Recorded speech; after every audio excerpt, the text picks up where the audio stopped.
नमस्कार, जय Hind. Welcome back to target NTGC net. एक बहुत बड़े ब्रेक और कहेंगे अंतराल के बाद एक वीडियो डाल रहा हूँ मैं। ये बहुत ज़्यादा लंबा गैप हो गया है। जो लोग मुझसे जुड़े हैं, आई बिलीव कि उनको थोड़ा निराशा हुई होगी, और जो चाहते हैं चैनल से के माध्यम से पढ़ रहे थे और जिन्हें लगा था कि बहुत ज़्यादा वीडियोज़ आएंगी। कोशिश मेरी वही थी, बट क्योंकि ये चैनल मैंने स्टार्ट किया था अराउंड इन लॉकडाउन, और लॉकडाउन में मैं फ्री था। उसके बाद विद टाइम जब लॉकडाउन हटा, फिर मेरे को I enrolled in PhD. I had some other things going on. तो उस चक्कर में मेरे को टाइम नहीं मिल पाया वीडियोस बनाने का, डालने का। क्योंकि टेक एफर्ट, टाइम लगता है, आपको चीज़ें पढ़नी पड़ती हैं, पीपीटी बनानी पड़ती है, फिर रिकॉर्ड करो, इस सब में टाइम जाता है। और इतना टाइम निकाल नहीं पा रहा था मैं। बट नाउ मैं कोशिश करूँगा कि मैं वापस इसको शुरू करूँ, एक एम के साथ कि हम ज़्यादा से ज़्यादा लोगों से जुड़ेंगे और ज़्यादा से ज़्यादा फ्री एजुकेशन जो है लोगों तक पहुँचाएंगे। तो विद दिस हम आज का वीडियो स्टार्ट करते हैं। और मैं आपसे चाहूँगा, अगर आपने सब्सक्राइब नहीं किया है तो सब्सक्राइब कर लीजिए। अगर आप तैयारी कर रहे हैं तो ये चैनल आपके लिए बहुत हेल्पफुल रहेगा। एक थोड़ी सी अगर गाइडेंस किसी को मिल जाए किसी चीज़ के लिए, तो वो कुछ अच्छा कर सकता है। तो मेरे बारे में, I am Shubham Singh. I am JRF qualified and net qualified in environmental science. तो आज इस टॉपिक में हम बात करेंगे about Indian standard for drinking water. ये एक इम्पॉर्टेंट टॉपिक है।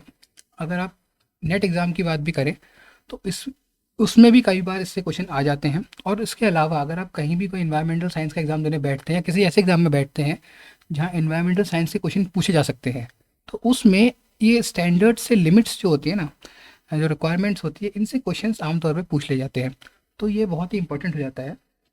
तो इंडिया के अंदर ड्रिंकिंग वाटर के जो स्टैंडर्ड यूज़ किया जाता है वो है स्टैंडर्ड 10500। दैट इसको हम आम बोलचाल की भाषा में IS 10-500 भी कहते हैं। कई बार टेक्निकल लोगों से हम मिलेंगे तो वो इस तरह बोलेंगे IS 10-500।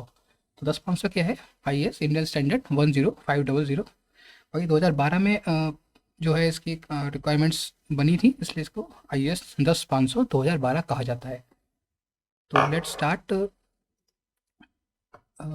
सबसे पहले बात करेंगे आई व्हाट इज़ IS 10-500 2012। तो IS stand for Indian standard.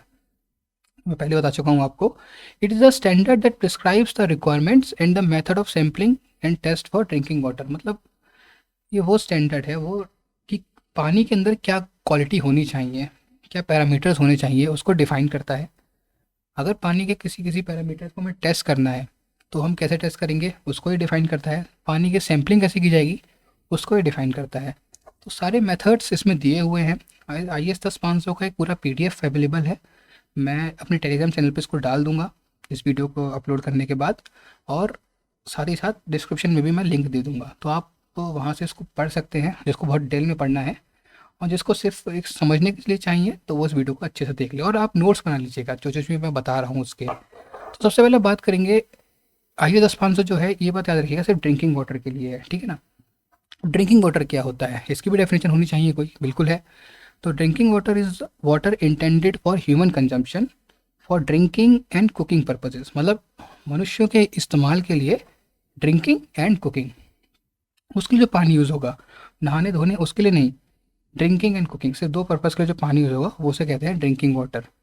It includes water that is treated और untreated and supplied by any means for human consumption.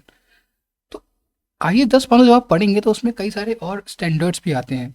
उसमें से एक है IS 3025। इसको यहीं समझ लेते हैं ताकि आगे हम इसको डिस्कस नहीं करना पड़े। इसके अंदर क्या है कि method of sampling and testing of physical and chemical water and waste water. मतलब इसके अंदर मेथड्स दिए गए हैं फिजिकल केमिकल पैरामीटर को पानी के टेस्ट करने के लिए। पानी के और वेस्ट वाटर के भी, किसी के भी आप टेस्ट कर सकते हैं इन मेथड्स के थ्रू। तो 10-500 में कई जगह ये लिखा गया है कि आप IS 3025 को रेफर करें फॉर टेस्टिंग मेथोडोलॉजी। तो इसलिए IS 3025 भी इम्पोर्टेंट है। तो इसको आप यहाँ समझ लीजिए। और भी सारे IS उसमें आएंगे, स्टैंडर्ड्स आएंगे, IS भी आएंगे और बाहर के स्टैंडर्ड्स भी आएंगे मेथोडोलॉजी के अंदर। तब हम उसको वहाँ पे बात कर लेंगे। तो आई होप आपको IS क्या है, IS 10-500 क्या है, ड्रिंकिंग वाटर क्या होता है, और IS 3025 क्या है, ये हल्का हल्का समझ में आ गया होगा। इन IS की PDF आपको लिंक डिस्क्रिप्शन में मैं दे दूंगा, इनको आप एक बार अच्छे से देख लीजिएगा। फिर हम बात करेंगे सबसे पहले ऑर्गेनोलेप्टिक एंड फिजिकल पैरामीटर्स। देखिए किसी भी चीज़ में, एयर की जब हम बात करें तभी हमने देखा था फिजिकल केमिकल पैरामीटर्स होते हैं। कहीं भी आप जाएंगे, सॉइल की बात करेंगे वहाँ भी फिजिकल केमिकल पैरामीटर्स होंगे। तो वैसे ही वाटर में भी फिजिकल एंड केमिकल पैरामीटर्स हैं। तो फिजिकल के अंदर क्या क्या है, कलर है, ऑर्डर है, पीएच है, टेस्ट है, टर्बिडिटी है एंड टीडीएस है। अब एग्ज़ाम पॉइंट ऑफ व्यू देखेंगे तो एयर से कंपैरिजन में वाटर के अंदर कुछ ज़्यादा ही पैरामीटर्स है। केमिकल की अगर हम बात करें, बहुत ज़्यादा पैरामीटर्स, क्योंकि वाटर आपको पता है एक यूनिवर्सल सॉल्वेंट है। तो सब कुछ तो याद करके जा पा रख पाना बहुत ही टफ होता है। तो क्या क्या याद करना है वो मैं आपको थोड़ा थोड़ा एक हिंट दे दूंगा, बट ऐसा नहीं है कि कुछ भी इंपॉर्टेंट अनइम्पॉर्टेंट है। अगर मैं आपसे कहता हूँ ये चीज़ इंपॉर्टेंट है तो उसका ये मतलब नहीं कि बाकी चीज़ें अनइम्पॉर्टेंट है। देखिए सिलेबस में आप देखेंगे तो वहाँ लिखा हुआ है IAS 10-500 पूरा है, पूरा पढ़ना है। अब अगर उन्होंने यही लिख दिया है उसका मतलब है वो कहीं से भी क्वेश्चन पूछ सकते हैं। आप उनको कल को ये नहीं कह सकते आपने क्या पूछ लिया, तो आपको ये सारा पढ़ना ही पड़ेगा। तो चलिए अब बात करना पहले कलर की। तो कलर जो है उसकी एक्सेप्टेबल लिमिट है 5 and 15। इसमें हेजन यूनिट्स जो है ये होता है फॉर कंपैरिजन। और उसका जो मेथड होता है वो IS 3025 पार्ट 4 में दिया हुआ है, that is platinum cobalt visual comparison method and spectrophotometric method. तो ये दो मेथड के थ्रू हम कलर को टेस्ट करते हैं। उसके बाद बात आती है ओडर की। ओडर यानी कि स्मेल।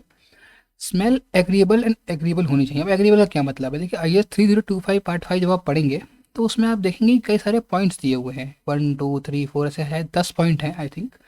उन 10 पॉइंट्स में एक जो टेस्टर होता है या जिसको टेस्ट करना है वो बैठता है, पानी का सैंपल लेता है, उसको स्मेल करता है, फिर उसके पॉइंट से उसको मैच करना पड़ता है कि पॉइंट 1 में अगर लिखा है कि पानी का स्मेल, मान लीजिए हाइपोथेटिकल बता रहा हूँ मैं आपको, मान लीजिए उसमें लिखा है कि पानी का स्मेल सड़े हुए रोटन एग की तरह स्मेल कर रहा है, तो वो उसको टिक कर देगा कि हाँ ऐसा स्मेल कर रहा है। इसमें से क्लोरीन की स्मेल आ रही है एक पॉइंट में लिखा होगा तो वो उसको उसमें टिक कर देगा। तो इस तरीके से पॉइंट को, पैरामीटर को देखता है, अगर सब कुछ उसे सही लगता है तब वो एग्रीएबल हो जाता है। फिर हम बात करेंगे पीएच की। PH should be between 6.5 to 8.5 और इसमें कोई रिलैक्सेशन नहीं है। हाँ मैं आपको यह बताना भूल गया, physical limit in the absence of alternate source. देखिए दो टाइप के रिक्वायरमेंट हैं। सबसे पहले तो एक्सेप्टेबल लिमिट है, इतना होना ही चाहिए, ये एक्सेप्टेबल है। बट अगर मान लीजिए कहीं कंडीशन ऐसी है जहाँ अल्टरनेट सोर्स अवेलेबल नहीं है, मान लीजिए, तो कहाँ तक हम जा सकते हैं, तो 15 तक हम इसको ले आ सकते हैं। मतलब कलर अगर 5 है उसके बाद 15 तक ले आ सकते हैं। PH in the same way अगर हम पीएच की बात करते हैं तो 6.5 से 8.5, और इसमें कोई रिलैक्सेशन नहीं है, इसके बीच में ही होना चाहिए पीने का पानी, इससे ना कम ना इससे ज़्यादा, यानी कि ना एसिडिक हो ना बेसिक हो। फिर हम टेस्ट की बात करें तो test should be agreeable and agreeable, और सेम वे में जैसे ऑर्डर के लिए हम करते हैं वैसे ही हम टेस्ट के लिए भी करते हैं। और पीएच की टेस्टिंग की हम बात करें तो IS 3025 पार्ट 11 में इसकी टेस्टिंग की डिज़ाइन किया गया है, जो दो मेथड से होती है। पहला है इलेक्ट्रोमेट्रिक मेथड, इसमें एक पीएच इलेक्ट्रोड यूज़ करते हैं, पीएच मीटर इसको हम बोलते हैं आमतौर पे भाषा में। तो पीएच मीटर में एक इलेक्ट्रोड होता है जिसके थ्रू हम पीएच को डिटेक्ट कर सकते हैं। And second is कलरीमेट्रिक method. कलरीमेट्रिक method आपने देखा होगा, जो स्ट्रिप्स होती हैं, पीएच स्ट्रिप्स जैसे हम बोलते हैं, तो उसके थ्रू हम पीएच को टेस्ट कर लेते हैं। फिर बात करेंगे टर्बिडिटी की। टर्बिडिटी नापी जाती है NTU में। That should be acceptable limit उसकी 1 है, और अल्टरनेट सोर्स अगर अवेलेबल नहीं है तो परमिसेबल लिमिट है 5, और इसको नापते हैं टर्बिडी मीटर से। फिर आते हैं TDS पे। TDS mg/लीटर में होता है, मिलीग्राम पर लीटर, यानी 500 का TDS जो है वो एक्सेप्टेबल लिमिट है। बट अगर अल्टरनेट सोर्स नहीं तो 2000 तक TDS में हम जा सकते हैं, और इसको हम मेज़र करते हैं बाय IS 3025 पार्ट 16 से, फिल्ट्रेबल रेसिड्यू मेथड है। फिर अब बात करेंगे केमिकल पैरामीटर्स की। केमिकल पैरामीटर्स बहुत सारे हैं, थोड़ा सा लंबा लेक्चर होगा ये, तो थोड़ा सा बेयर आप करिएगा। जो जो मैं इंपॉर्टेंट बताऊँ उनको आप नोट डाउन कर लीजिए, बाकी छोड़िएगा ना, पढ़ ही लीजिएगा। और कई कई की लिमिट सेम होती है तो उसको याद कर लीजिएगा, जो इंपॉर्टेंट है उनको थोड़ा सा ज़्यादा याद कर लीजिएगा, मैं रट रट लीजिएगा मैं तो कहूँगा।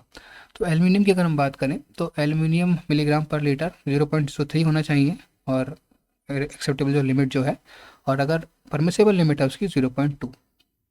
IS 3025 पार्ट 55 जो मेथड दिया हुआ है एल्यूमिनियम की टेस्टिंग के लिए, इसमें eriochrome cyanide R method and atomic absorption method ये यूज़ किया जाता है।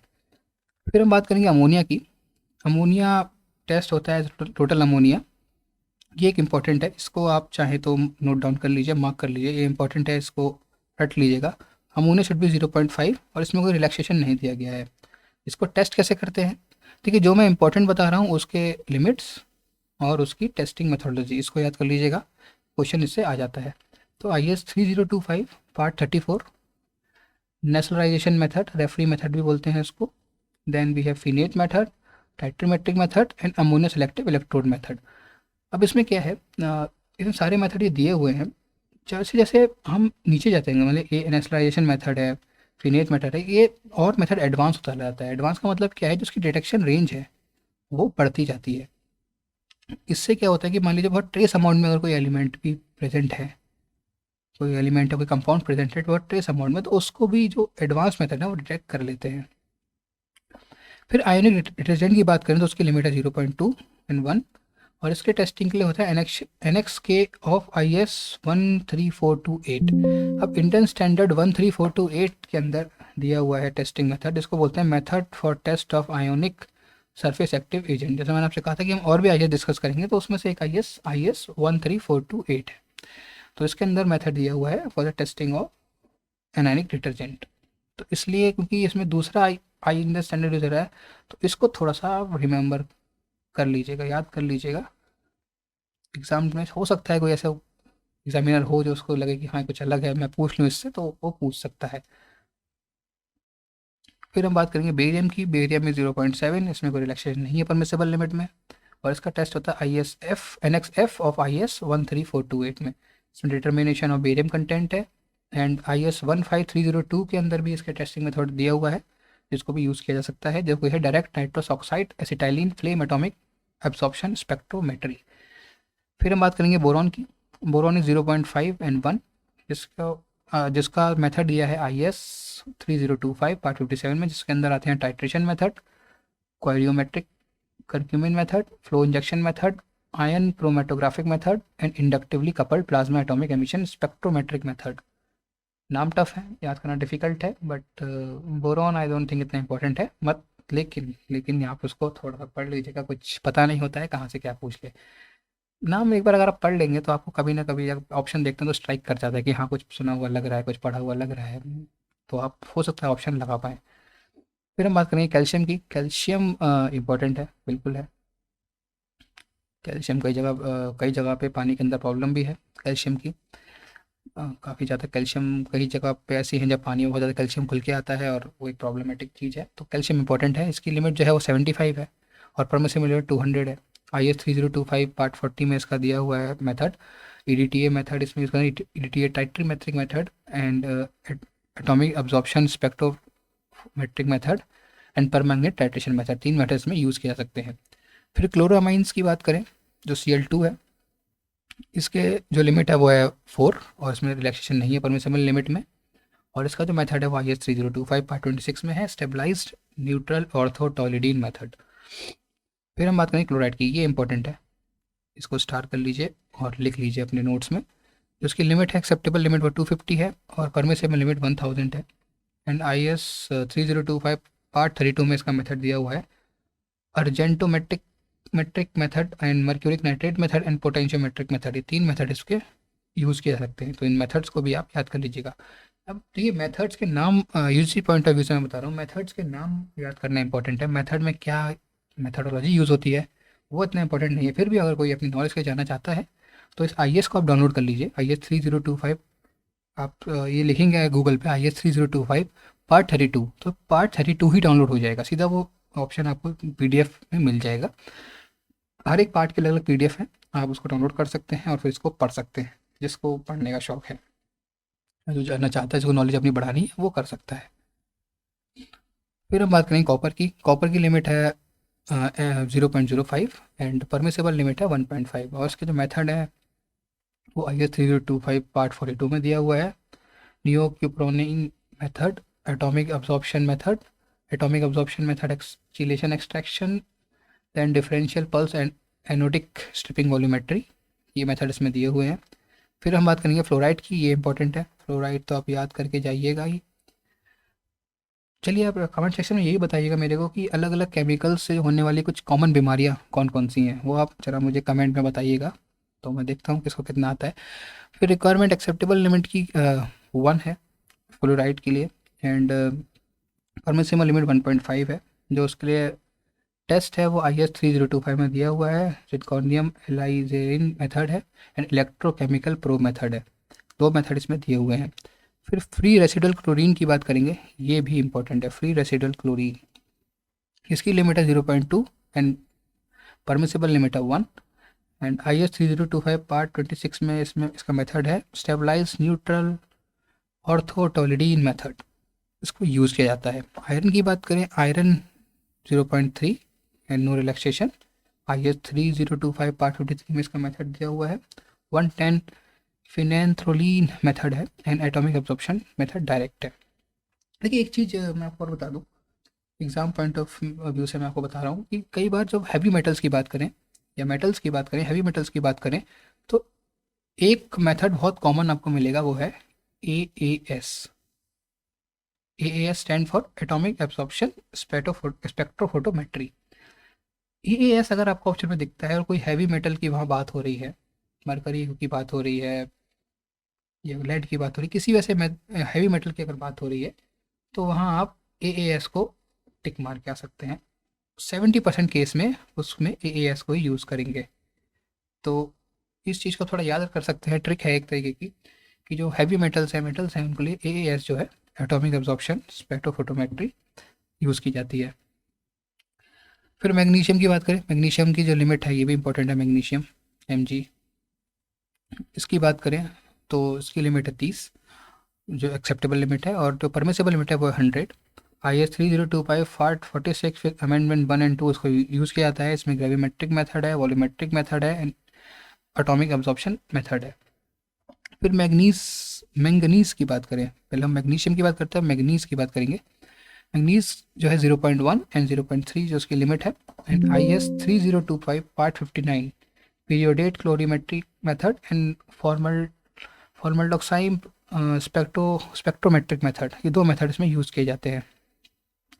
फिर मिनरल ऑयल, मैंगनीज भी थोड़ा सा इंपॉर्टेंट है, इसको आप याद करके जाइएगा, इसके मेथड भी आप याद कर लीजिएगा। देखिए जो इंपॉर्टेंट मैं बता रहा हूँ उसके आप मेथड भी याद कर लीजिएगा, ये बात छोड़िएगा नहीं। फिर मिनरल ऑयल की बात करें 0.5 and no relaxation, clause 6 of IS 3025 part 39 partition infrared method, इसमें यूज़ किया जाता है। फिर हम नाइट्रेट की बात करें, nitrate as NO3 mgl milligram पर लीटर, वो है, उसकी लिमिट है 45 और ये इंपॉर्टेंट है, इसको भी आप लिख लीजिए अपने नोट्स में और याद करके रखिएगा। इसमें रिलैक्सेशन कोई नहीं दिया जाता परमिसिबल लिमिट में। और IS 3025 पार्ट 34 इसमें यूज़ करते हैं cadmium reduction method, chromotropic acid method and Devarda's alloy reduction method, ये मेथड इसमें यूज़ किए जाते हैं। फिर है फिनोलिक कंपाउंड C6H5OH, मिलीग्राम पर लीटर लिमिट है वो है 0.001 एंड परमिसिबल लिमिट है 0.002। IS 3025 पार्ट 43 यूज़ करते हैं 4 amino antipyrine method without chloroform extraction and 4 amine antipyrine method with chloroform extraction, तो दो मेथड इसमें आप यूज़ कर सकते हैं। फिर है सेलेनियम, सेलेनियम की लिमिट है 0.01, इसमें कोई रिलैक्सेशन नहीं दिया गया है। IS 3025 पार्ट 56 में इसका मेथड है स्पेक्ट्रोफोटोमेट्रिक मेथड, डाईअमीनो नेप्थलीन मेथड बोलते हैं इसको, and atomic absorption spectrometric method. फिर सिल्वर की बात करेंगे, सिल्वर का जो लिमिट है 0.1 है, नो रिलैक्सेशन है इसमें। एनेक्सर J ऑफ IS 13428 में इसका मेथड दिया हुआ है टेस्टिंग का। And atomic absorption spectrophotometer with oxidising air acetylene method, जैसे मैंने आपको पहले बताया था, कोई भी मेटल हो, हैवी मेटल हो, उसको उठाओ और AS उसमें आपको मिल जाएगा आमतौर पे। तो इसको थोड़ा याद रखिएगा, कभी फंसता है और आपको नहीं आता है कि यार क्या था, और अगर आप फिर आप देखो कि यार हैवी मेटल तो नहीं है, अगर है AS है तो फटाक से मारो और आगे बढ़ो। फिर है सल्फेट यानी SO4, ये बहुत इंपॉर्टेंट है भाई साहब, इसको याद कर लीजिएगा। SO4 के लिए जो लिमिट है वो 200 एंड 400 है, और इसके मेथड है IS 3025 में दिए हुए हैं पार्ट 24 में, gravimetric method, thorin method and turbidity method, तीन मेथड हैं इसके लिए। फिर हम बात करेंगे सल्फाइड की, सल्फाइड की जो लिमिट है वो 0.05, इसमें रिलैक्सेशन कोई नहीं है। IS 3025 पार्ट 29 है, आइडोमेट्रिक टेस्ट इसमें यूज़ करते हैं, मिथाइलिन ब्लू मेथड, दो मेथड हैं जो यूज़ किए जाते हैं। फिर total alkalinity as calcium carbonate, इसकी जो लिमिट है वो 200 है एक्सेप्टेबल, और जो परमिसिबल लिमिट है वो 600 है। IS 3025 part 23 with amendment 1 and 2 indicator method and potentiometric method इसमें यूज़ किए जाते हैं। टोटल हार्डनेस है CaCO3, ये इंपॉर्टेंट है, इसको आप याद करिएगा 200 एंड 600 इसकी लिमिट है। 200 पर एक्सेप्टेबल लिमिट है और 600 जो है वो परमिसेबल लिमिट है। तो IS 3025 पार्ट 21 EDTA मेथड इसमें यूज़ किया जाता है। Method based on analytical data, carbonate hardness and non carbonate hardness, दो मेथड इसमें यूज़ किए जाते हैं। इनको आप याद करिएगा। EDTA मेथड पूछा भी गया है शायद किसी एग्जाम में। जिंक उसके बाद है जिंक। जिंक की जो लिमिट है वो 5 एंड 15 है और इसके लिए जो यूज़ किया जाता है वो IS 3025 part 49 with amendment 1। Zincon method, atomic absorption method, देखो मेटल है और यहाँ पे आप देखो AS आ गया। फिर है atomic absorption method, chelation extraction, differential pulse and anodic stripping voltammetry, DPASV method. और साथ साथ IS 3025 पार्ट 2 2019 में भी इसका एक मेथड दिया गया है, उसके थ्रू भी आप इसको टेस्ट कर सकते हैं। फिर हम बात करेंगे पैरामीटर कंसर्निंग सम टॉक्सिक सब्सटेंसेस। कुछ टॉक्सिक सब्सटेंस है, उनके लिए अलग से पैरामीटर्स हैं। टॉक्सिक सब्सटेंस सबसे पहले है कैडमियम। याद करिएगा, इसको इम्पोर्टेंट है, इससे क्वेश्चन आ सकता है। इसकी लिमिट है 0.003 एंड रिलैक्सेशन इसमें कोई नहीं है। मेथड उसमें यूज़ होता है वो है IS 3025 पार्ट 41 में दिया हुआ, जो कि है एटॉमिक एब्जॉर्प्शन मेथड, डायरेक्ट है। फिर एक atomic absorption method chelation and extraction के थ्रू है। फिर differential pulse anodic stripping voltammetry है। 3 मेथड इसमें यूज़ होते हैं। फिर साइनाइड, साइनाइड के लिए 0.05, इसमें कोई रिलैक्सेशन नहीं है। IS 3025 part 27 total cyanide after distillation method and selective electrode method, दो मेथड्स में यूज़ किए जाते हैं। फिर बात करेंगे लेड की। लेड की जो लिमिट, लेड इंपॉर्टेंट है, लेड आप याद करके जाइएगा। लेड की जो लिमिट है वो है 0.01, इसमें कोई रिलैक्सेशन नहीं है। और इसका जो मेथड है वो दिया है IS 3025 पार्ट 47 में। Atomic absorption method direct and atomic absorption method chelation extraction, differential pulse anodic stripping voltammetry और डाइथिजोन मेथड। अब आप देखेंगे लेड का और कैडमियम का मेथड लगभग लगभग सेम है। डाइथिजोन जो मेथड है वो लेड में अलग से यूज़ होता है। तो क्वेश्चन कहाँ से बन सकता है, वो पूछेगा, लेड देगा आपको, सारे ऑप्शन उठाएगा इधर उधर से और डाइथिजोन आपको पूछेगा, फिर आपको ये टिक करना पड़ेगा और आप कंफ्यूज सकते हैं कि यार ये तो इसमें भी होता है। इसमें पूछेगा कि ओनली फॉर लेड, ऐसे करके कि सिर्फ लेड के लिए। अब इसमें तो आपको ये सारे ऑप्शन दे देगा और चौथा आपको ये होगा, तो ओनली फॉर लेड ये है। तो इस तरह से क्वेश्चन बन सकता है, तो उसको याद करके रखिएगा, लेड इसलिए इंपॉर्टेंट है। फिर है मरकरी। मरकरी भी इंपॉर्टेंट है।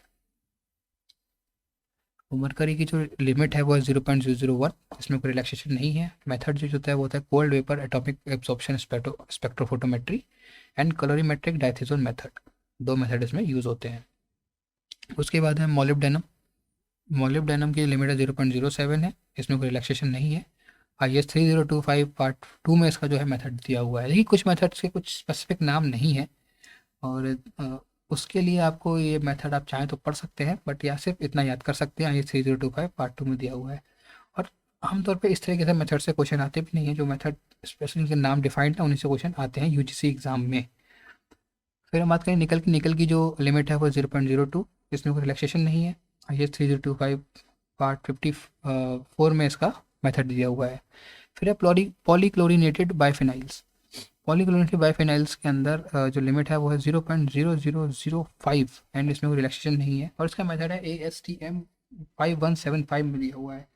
ASTM है American society for testing and materials. तो इन्होंने कुछ पैरामीटर, कुछ मेथड डिफाइन किए हैं, इस मेथड के थ्रू हम पॉलीक्लोरिनेटेड बाइफिनाइल्स को टेस्ट करते हैं। देखिए यहाँ थोड़ा मेथड चेंज हो रहा है, तो इसको हम थोड़ा सा इंपॉर्टेंट मान सकते हैं कि हाँ कुछ अलग मेथड है, तो क्या पता कहीं से कोई उठा के पूछ ले। फिर सेम वे में polynuclear aromatic hydrocarbon SPAH mg पर लीटर मैक्सिमम जो वैल्यू है इसकी हो सकती है 0.001 नो रिलैक्सेशन, और इसका मेथड है APHA में। पर APHA American public health association, इन्होंने एक मेथड डिफाइन किया हुआ है, उसके थ्रू इसका टेस्ट किया जाता है। फिर हम बात करेंगे टोटल आर्सेनिक की। ये इंपॉर्टेंट है arsenic.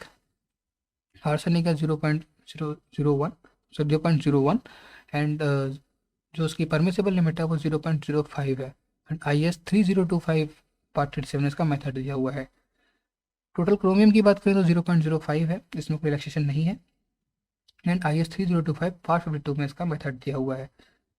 Arsenic and chromium important है, इसकी लिमिट्स को आप याद कर लीजिएगा। फिर ट्राई हेलोमीथेन्स की हम बात करें, ट्राई हेलोमीथेन्स में ब्रोमोफॉर्म है। ब्रोमोफॉर्म 0.1 नो रिलैक्सेशन है। फिर डाई ब्रोमोक्लोरोमीथेन है 0.1 और no relaxation. Bromodichloromethane है और 0.06 नो रिलैक्सेशन। एंड क्लोरोफॉर्म है। क्लोरोफॉर्म आप याद कर लेना, या तो आप इन चारों को ही अगर याद कर लोगे तो बहुत अच्छी बात है, नहीं होता है तो एटलीस्ट क्लोरोफॉर्म तो याद ही कर लेना। 0.2 उसकी लिमिट है, और लिमिट ज़्यादा टफ भी नहीं है, रिलैक्सेशन में कोई है नहीं। मेथड लगभग सेम है और एक ही साथ दिए हुए हैं। फिर आते हैं pesticide residue limits and test method. आइए 10-500 में पेस्टिसाइड लिमिट भी दी हुई हैं। सारी तो याद करना डिफिकल्ट है, तो मैं आपको बताता हूँ कौन कौन सी इंपॉर्टेंट है। वही सेम बात जो मैंने पहले भी कही थी, जो अगर मैं कह रहा हूँ कुछ इंपॉर्टेंट नहीं है तो उसका मतलब ये नहीं है कि वो आएगी नहीं, या पूछी नहीं जा सकती है, बट चांसेस कम होते हैं। बट अगर आप सारे याद कर सकते हो तो आप कर लो, नहीं तो जो मैं बता रहा हूँ तो उतना उतना करके जाओगे तो आप कॉन्फिडेंस रहेगा एग्जाम में, और वहाँ से अगर आ गया तो आप कुछ अच्छा स्कोर कर लोगे। तो इसके अंदर जो इंपॉर्टेंट है सबसे पहले वो है आपका डीडीटी। डीडीटी की लिमिट आप याद कर लीजिए 1 and 508, और उसका मेथड जो है AOAC में दिया हुआ है। सॉरी 508 USEPA में दिया है इसका मेथड, और AOAC में भी दिया, दो मेथड इसके अंदर यूज़ होते हैं। लिमिट जो उसकी 1 है, और उसके मेथड दिए हुए हैं USEPA में और AOAC 990.06 में। AOAC क्या है? American association of official agricultural chemists. तो और USEPA क्या है? United state environmental protection agency. तो इसके अंदर 508 में इसका दिया हुआ है मेथड टेस्टिंग का, या तो आप इससे टेस्ट कर लो USEPA के मेथड से, या आप AOAC या ISO के मेथड से आप टेस्ट कर सकते हो। फिर दूसरा इंपॉर्टेंट है इसके अंदर मेलेथियन, जिसकी लिमिट है 190, और 8141A में इसका USEPA में दिया हुआ है, और ISO इसमें AOAC में नहीं है इसका मेथड आई थिंक। और दूसरा आपको याद करना है डेल्टा HCH भी आप कर सकते हो। एल्टाक्लोर भी इंपॉर्टेंट है, देखा जाए तो सारा ही इंपॉर्टेंट लगने लगता है, एल्ड्रिन भी इंपॉर्टेंट है। तो ये लिमिट्स आप याद कर लीजिएगा इनकी। बाकी आप एक बार पढ़ जरूर लीजिएगा, कहीं क्या पता एग्जाम में कुछ यहाँ से पूछ ले, बट ये थोड़े इंपॉर्टेंट है, इनसे क्वेश्चन आते रहे हैं। डीटी से देखिए, डीटी एक बहुत बड़ा प्रॉब्लम रहा है, तो डीटी से क्वेश्चन आ ही जाता है, तो ये आप इसको पढ़ लीजिएगा। फिर हम बात करेंगे bacteriological quality of water. Bacteriological quality में क्या है कि बैक तीन मेजर टाइप है यहाँ पे। और all water intended for drinking, उसके अंदर क्या है कि कोराइया थर्मो टॉलरेंट कॉलिफॉर्म बैक्टीरिया नहीं प्रेजेंट होना चाहिए, एक भी डिटेक्ट नहीं होना चाहिए in 100 ml sample.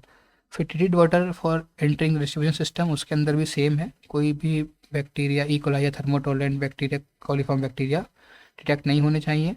Total coliform bacteria भी डिटेक्ट नहीं होने चाहिए। फिर treated water in distribution system, E. coli or thermotolerant coliform bacteria shall not be detectable in any 100 ml sample, and total coliform bacteria shall not be detectable in 100 ml sample। तो bacteria वाले में ऐसा कुछ limit है नहीं, और आप इसको याद तो आराम से कर ही सकते हैं।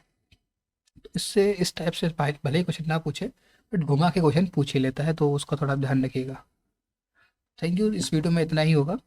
और मैं जो उसकी PDF है IAS 10-500 की, IAS 3025 की, मैं PDF लिंक डिस्क्रिप्शन में डाल दूंगा, मेरे टेलीग्राम चैनल पे भी मैं डाल दूंगा, आप उससे उसको पढ़ सकते हैं। एक वीडियो एक तरीके से आपको थोड़ा सा इंपॉर्टेंट टॉपिक्स के जो इंपॉर्टेंट इसमें पॉइंट्स है उसे रूबरू कराने के लिए है। उसके बाद आपको पढ़ना तो खुद ही पड़ेगा, जिसको आप एक बार पढ़ेंगे वीडियो के इंपॉर्टेंट चीज़ों को अगर याद कर लेंगे, और इस वीडियो के थ्रू आप नोट्स बना लेंगे, तो आई थिंक ये टॉपिक आपका यही ख़त्म हो जाएगा, आपको ज़्यादा कहीं उधर उधर भटकने की जरूरत नहीं पड़ेगी इस टॉपिक के लिए। तो फिर थैंक यू वेरी मच जुड़ने के लिए, और इसको थोड़ा शेयर कीजिए, वीडियो को थोड़ा सब्सक्राइबर बढ़ाइए।